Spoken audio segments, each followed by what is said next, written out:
Hello, আমার YouTube চ্যানেলের এটা ফার্স্ট ভিডিও পোস্ট করলাম রান্নার একটা।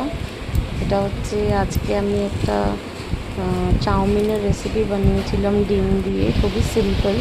বাইরে অনেক বৃষ্টি পড়ছিল আর আমার ছেলেরা আমার কাছে একটা ডিমান্ড করেছিল যে চাউমিন বানানোর জন্য, তাই লেগে পড়লাম চাউমিন বানানোর জন্য। তো প্রথমে কিছু সবজি আমি কেটে নিয়েছিলাম, ঘরে বেশি ছিল না সবজি, যা ছিল তাই দিয়েই বানিয়েছি।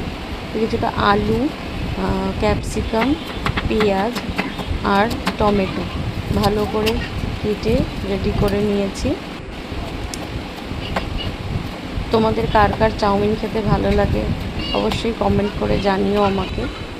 দেখো এখানে সমস্ত সবজিগুলো রেডি হয়ে গেছে আর ঘরে কিছুটা চাউমিন ছিল, সেই দিয়েই বানিয়েছি। দুটো ডিম নিয়ে নিয়েছি, এবার গরম জল বসিয়ে তাতে চাউমিনটাকে সিদ্ধ করতে দিয়ে দিয়েছি নুন আর একটু সাদা তেল দিয়ে।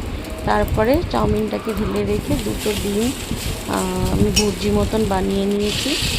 তারপরে আবার একটু তেল দিয়ে আলুটাকে ভালো করে ভেজে তার মধ্যে সমস্ত সবজিগুলো দিয়ে একটুখানি ভেজে নিয়েছি।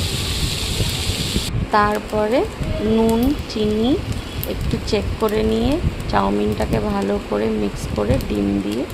ভিডিওটা যদি ভালো লাগে একটা লাইক করে দিও আর সাবস্ক্রাইব করে আমার পাশে থেকো। Thanks for watching, follow for more.